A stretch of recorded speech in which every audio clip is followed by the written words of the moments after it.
are here at Hollywood Smoke in Santa Monica. I'm Steve Kim, and once again, the gloves, they are off with Ray Boom Boom Mancini, the pride of Youngstown, Ohio. Ray, how you doing? I'm doing good, Steve. Let's look ahead here to the HBO triple header. Split site from Atlantic City, the main event. Sergey Kovalev takes on Blake Caparello in defense of his WBO light heavyweight title. Then from Las Vegas at the Cosmo, it's scheduled to be, ladies and gentlemen, Brandon Rios against Diego Chavez. We'll talk about that situation in a few moments. And then WBA junior welterweight titleist Jesse Vargas takes on Anton Novikov. Not a lot is known about Blake Caparello. He's only been on ESPN once. He's from Australia, like the guy that we saw this past weekend against Golovkin. In a situation like this, like Kovalev, if you're elite, you really are almost fighting against your own standard, right? Because an elite fighter beats a guy like Caparello, doesn't he? Yeah, you're absolutely right. I mean, yeah, Kovalev is heads above everybody in that division right now, as far as I'm concerned. And you're right, I mean, he's got to fight who they put in front of him, and even if he's not a big name. So when people, you know, the public has a perception of, well, if we don't know about him, who is he? He must be nobody. But that's not true in a boxing game. There's a lot of guys out there that not. Ray, You know, we just saw it. Ruslan Provodnikov had all the momentum in the world. We really didn't know all that much about Algieri, who was a 12-1 dog. Right. And you know what? Artie Palula, I had a talk with him as I'm coming up here. He said, Steve, you know what made Hagler, Hearns, and Leonard so great? In between the fights against themselves, they blew out everyone in between that they were supposed to. That's right. That's right. That makes good sense. You know, Artie's a smart guy, and he understands that. And you're right. That's why when guys get whacked out early, they go, well, it was only 1 or 2 rounds. Like for instance, Golovkin and Gil. Gil didn't have the firepower to keep, even though he's a skilled fighter, very good fighter, and a good champion. I'm not taking nothing away from him. People asked me before, and I said, I don't think he has the firepower to keep Golovkin off him, which he doesn't, which he didn't, obviously. And Golovkin did what he was supposed to. He walked him down and walked through him. I think that's what guys like Kovalev are going to do with guys like, you know, with his opponent. Nobody knows enough about him. And if he whacks him out and takes him out early, he's supposed to. Records can lie, but he's 19-0, 6 knockouts. That suggests to me he's not going to have the firepower to keep the crusher off of him. You've always said that the Cubans, as talented as they are, they don't realize this is capitalism. That's You're right. not in a socialist community anymore. That's right. Well, you take a look at the Russian Revolution with guys like Evgeny Gradovich, Gennady Golovkin, Ruslan Provodnikov, and now Sergey Kovalev. I have a theory now. They are the light-skinned Mexican fighter because they fight in a way that is now very pleasing. I remember, Ray, when I was growing up in the 80s, when the first generation of Russians came up, they were stiff, rigid, amateur-looking guys. I thought they were hard to watch. These guys now are very Mexican, aren't they? Very much so. They've adapted to the Western style, and you're right, Steve. They understand capitalism. They understand you have an obligation to the public, and they're putting on a hell of a show. All these guys are. I love the fact light-skinned Mexican. That's funny because they do. They have that style. Certainly Provodnikov and certainly Golovkin. And I'm not saying Kovalev doesn't either. I mean, these guys coming forward, they put on and they bang to the body with that big, left hook, big left hooks, and to put on a show. And they are the guys that everyone's looking at, going, "Oh man, these are guys that should be avoided." You said something interesting that raised an eyebrow. You think Kovalev is the best light heavyweight, head and shoulders? Well, it's Adonis Stevenson, who did not want the fight, it seemed like, is the linear champion. If he fought Bernard Hopkins right now, Kovalev, you think he would beat Bernard Hopkins? I think he beats. Really? I think he beats B-Hop strictly because age. You know, the two parents you can't beat are Mother Nature and Father Time. Father Time. There you go. And so, I think at this point right now, Kovalev would just have too much firepower for B-Hop. It's not a fight that B-Hop wants. B-Hop don't want that type of fight, you know? He don't want to have a guy that's throwing law punches at him who can punch like he does. I mean, B-Hop, look, I love B-Hop. Again, but every time he fights, it's an ugly fight. He wins ugly, he loses ugly. And this is not the type of guy he wants to get into with. But I love B-Hop because he'll take the fight. He'll certainly take the fight. He don't avoid anybody, but I don't think this is the type of guy he really wants to get Ray, I'm going to be honest with you. I'm a big fan of Kovalev, but here's the thing. Bernard Hopkins is Obi-Wan Kenobi. He can do Jedi mind tricks on you, and I've always said he can force you into his tempo, and defensively, he's a master. Whatever you do best, he will take it away. I mean, if he was guarding Kareem Abdul-Jabbar, he would take away a sky hook. Are you sure that Kovalev would not be hypnotized by the executioner? Well, I would hope he wouldn't be. But it's funny, you used the analogy of Kareem Abdul-Jabbar. He take away the skyhook, but he was the greatest scorer of all time. He didn't just score on the skyhook. He learned different ways to score. I think Kovalev would have find other ways to beat a guy like Biop. Simple ways to have a pace. You fight at a pace of a 28, 27, 28-year-old man instead of a 40. Make Biop fight at a 20-something-year-old pace as opposed to allowing yourself to fight at a 40-year-old pace. You got to pick it up and make Biop fight at your pace. And I think if he does that, he'd beat Biop, no matter what Biop tries to do. You know, because Biop's not going to go in there and he's not going to engage him, no. And for the record, Bernard Hopkins is actually 49 years old. That 49. in itself is amazing. They don't have a stool in the corner. They have a rocking chair in the corner for him. So what's that tell you? Come on. The gloves are off with Ray Mancini. We come back. We talk about more boxing.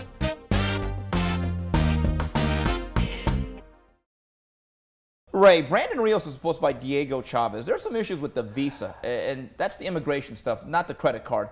Mentally, if you're Brandon Rios, what's going through your mind? Because my understanding is they are going to have a pinch hitter just in case. And as we're filming this right here at Hollywood Smoke in Santa Monica, we don't know what's going to happen. Now, they were supposed to have a conference call with the media with Brandon Rios and his trainer, Robert Garcia, which was postponed this morning.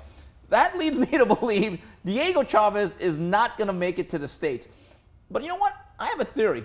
If you're Brandon Rios, Robert Garcia, and Cameron Duncan, the manager, you're not upset because Diego Chavez is a tough, rugged guy.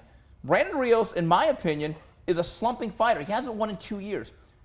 Would it be the worst thing if he actually got a softer touch, get his feet wet with another victory? If you're Rios' camp, no. That's what you're hoping for. You know, you took this fight because they know you put on good fights, but you got to fight another tough guy, you know, and that's what the networks want. But because it's something out of his hands, maybe they'll be able to slip in somebody else who isn't as rugged as Chavez, and that would benefit Rios. Rios comes to fight. He's an action guy, but I don't think his career is made for a long career, you know, style-wise. And I understand it because of my own style. Does he remind you of you a little bit? I like to think I made a miss once in a while. Yeah. So just once in a while, right? But I like Rios. He's an action guy. I like him. He comes to fight. He puts it online. He gives you your money's worth. So I'm not, you know, I like him. But so for him, that ain't the worst that happens if Chavez don't make it over. But it is a letdown mentally when you're preparing for one guy. It is. But as fighters, we understand that's part of the deal. And Ray, on the flip side with Diego Chavez, let's say we're wrong about this and he can come to the States. He's coming from Argentina. That's a fairly long trip. As a fighter, your body clock, shouldn't he have been here last week regardless? Absolutely. You got to let your body time to acclimate. You at least need 10 days, up to 10 days, you know, a week to 10 days. So if he's coming in a couple days before, Rios should jump right on him, right from the get, and make it a dogfight, and that would be his best thing. Right, so if he's there Saturday night, jet lag might actually be the second opponent, not just Bam Bam Rios. Going back to Rios, he, to me, was a very good 35 because of the physicality and the strength, and he could just really overpower guys with this brute force. At 140, all those advantages, Ray, it seems to me he's hit his ceiling. Those advantages no longer exist. What is the upside now for Brandon Rios? Well, the upside is him that he's still an action guy. He's still an entertaining guy, and because somebody's going to come to fight. If you're not prepared to put it out on the line that night when you meet him, he's going to walk through you. So, I mean, there's still some good fights for him out there, and some fights that, if he wins, can get him right back into the top 10 in line for possibly another title shot at 140. Ray, we got to bring this up, and this is sad. This past weekend in the fight capital of Latvia, Roy Jones fought some guy named Courtney Fry, and he won. I always thought Roy was not going to be the requiem for a prize fighter. I remember he used to take pride in saying, I don't really love boxing. I'm very good at it. If I could be an NBA point guard, I'd rather do that. He's in his mid-40 now. Does it surprise you, of all guys, Roy Jones is still at it? It does. And there's only two reasons why a guy like Roy comes back. He needs money, which I don't think is the case for Roy. Roy's done very well for himself, and I understand he lives a very simple lifestyle. He likes to go fishing. He lives down in Florida where it's very economically viable, and he saved his money. He's very good with his money. So I don't think that's the case. But there's other cases where guys just can't get away. They can't get out of the light. They need to have that light on them. And Roy, that sounds more like Roy. Or the other thing is he actually loves fighting. And I'm not so sure. Some guys just love it. But, he's had some disappointments. He's got knocked out a few times over the last couple of years. I don't see the reason. And if you're going to do it in a big way. Why would you go to a place like Lafayette, man? It's like, Lafayette's like. But Roy, here's the thing, Ray. It's like Fredo. The Godfather. Yeah. It's like, nobody pays attention to it. Nobody. But Ray, let's be honest. Madison Square Garden or Staples Center and HBO or Showtime, they're not clamoring for Roy Jones in 2014. No. But also another issue is I think Roy, what I've been told, Body and Head Entertainment, when he dabbled in the music business, he lost a lot of money. See, I didn't know that. And then another issue, it's one of my favorite lines of all the Rockies. First one, and one of the most awkward first date scenes of all time. You remember this? Yeah. Rocky has to flip a 20 to the guy to go to the ice rink, and Adrian's trying to skate. And she says to Rocky, "Why do you fight?" And Rocky says, "Because I can't sing or dance." That's the bottom line. I don't think Roy Jones is going to medical school after this. Now, Ray, looking at your career, you retired at a very young age, but you did make 2 comebacks. Hector Camacho and then Greg Hagen.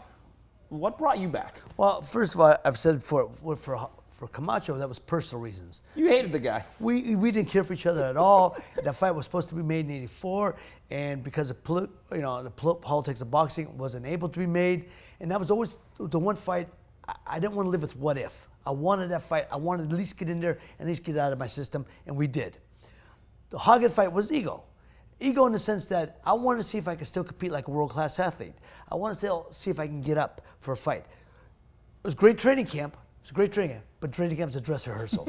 Come showtime, I had no business being in there. I was in the dressing room before the fight, and I told my assistant trainer, Chuck Fagan, "Chuck, I have no business being here today. I don't want to be here." Really? And oh yeah, and he said, "Well, it's a hell of a time to tell me now, isn't it?"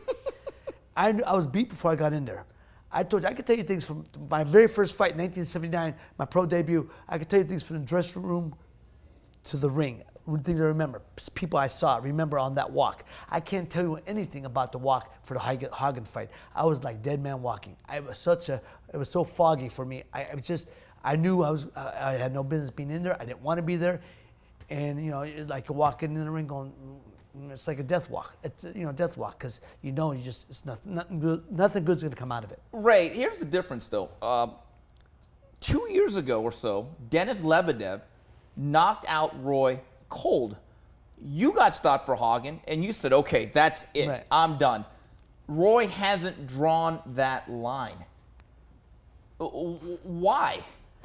I don't know. I think when a guy like Roy Jones, when he was at the height of his career, nobody touched him, and when you get knocked out by guys that nobody's heard of, then that should be the signs right there. Hey, shut it down. Time to shut it down. I don't understand Roy. Roy's I've met Roy. I like Roy. He seems like a very bright guy. So I don't know. And the only reason I can think of again is like you said, if he lost money in business ventures, I get it. Or it's ego, and we all got egos as fighters. We all understand that. Maybe just say one more. I got to see. But I don't know what he has to see. He's one of the great fighters of all time. There's nothing to prove. Ray Leonard once told me the greatest regret he ever had in his boxing career, he said the most ill-advised thing I ever did was the Camacho fight, which was embarrassing. Ray's a friend of mine, and I love Ray. And Ray, Camacho? When Hector Camacho drops you, and he starts laughing because we know Camacho can't punch a lick. He couldn't punch a lick. That's one reason why I came back to fight him. I knew I wasn't going to get hurt. Truly, I knew it wasn't a fight. It wasn't a dangerous fight. And Ray laughs about it. But look, we don't look at Ray Leonard's career and think of Camacho. We think of Ray Leonard's career against everybody else. So Ray, even in your situation, after the Hagen fight, it was a disastrous result. A year or two later, you're watching a fight, you're seeing a kid, you never got the itch again. Well, no. The funny thing is, I tell people after a Hagen fight, I come back a couple months later. I got a call if I was wanting to fight Miguel Angel Gonzalez for the WBO 140 title here at the Forum downtown. And I said to the guy, I said, "Did you see my last fight?" He said, yeah, but we know that wasn't you. Wasn't me? Who was it if it wasn't me? That's me now. Yeah. That's me. I said, what are you, nuts? I said, man, I got no business being in the ring. I have no business being in there. Thanks, but no thanks.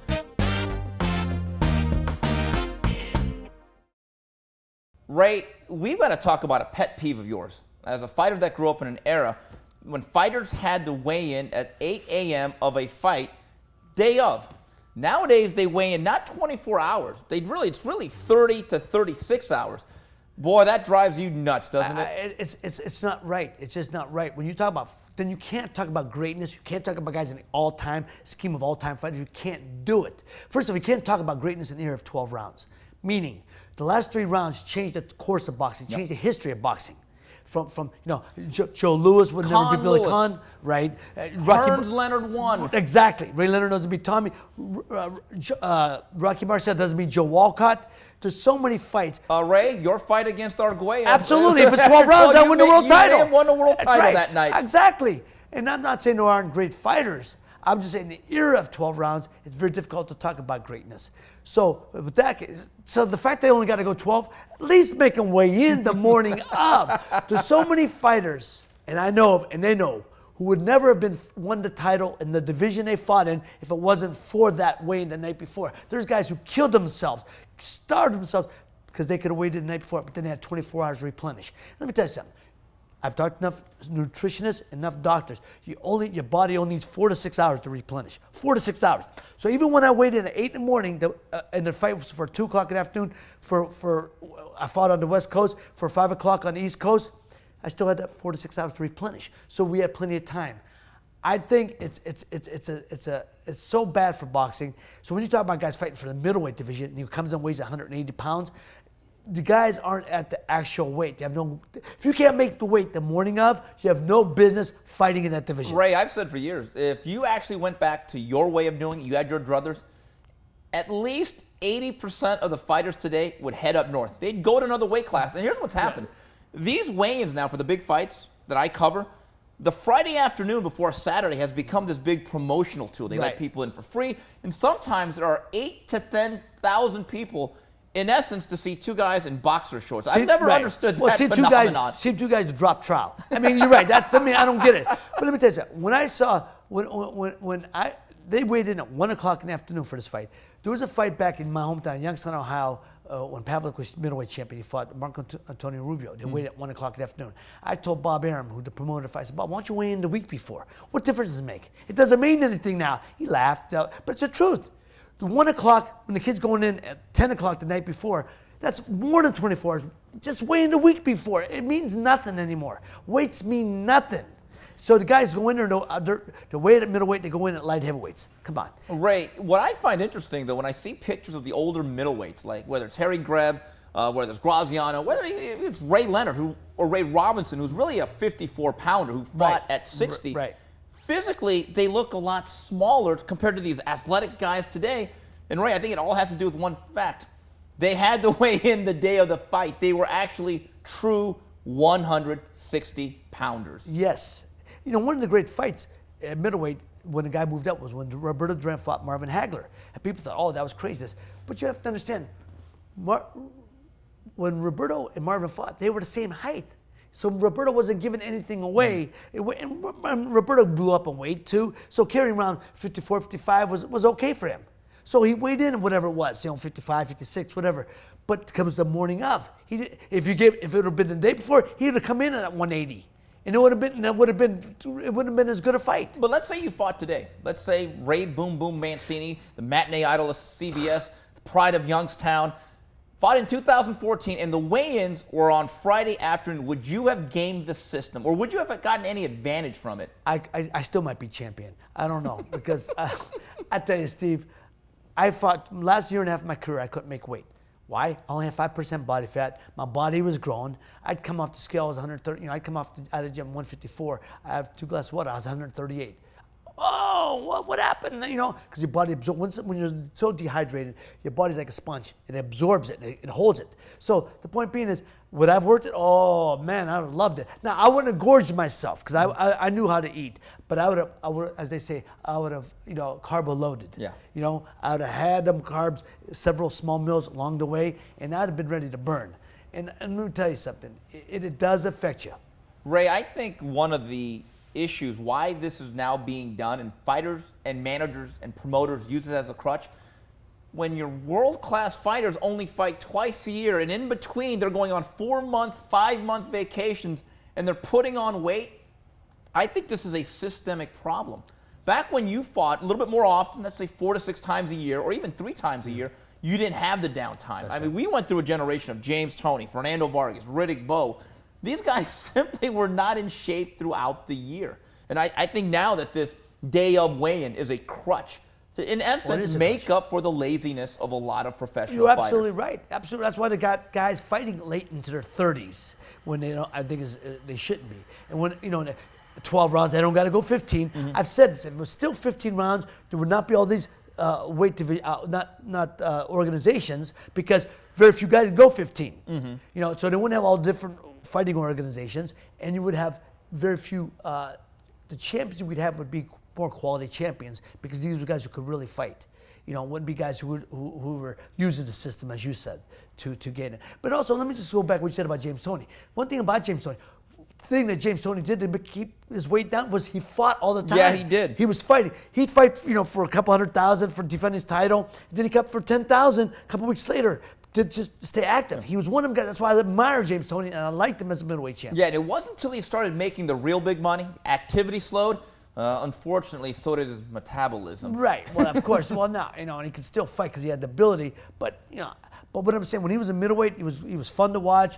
And he's one of the top 5 middleweights for me. So, as a guy that stood in one weight class, basically, like a Marvin Hagler, do you think today's whole tag of 8-time world champion over 7 weight classes, is that overrated? Overrated? Okay, I know your answer now. It's like putting on a resume, somebody who's trying to get a job with one of the major networks, working at the local radio station, putting that on the resume. Yeah. I have experience. Look, I worked in Youngstown at WFMJ. Come on, man. You talk about the major leagues. So everybody 8-time champion, 6-time. Oh, stop. You wouldn't be 8 times, because you wouldn't get that chance to fight that many times for a title if there's real fighters left.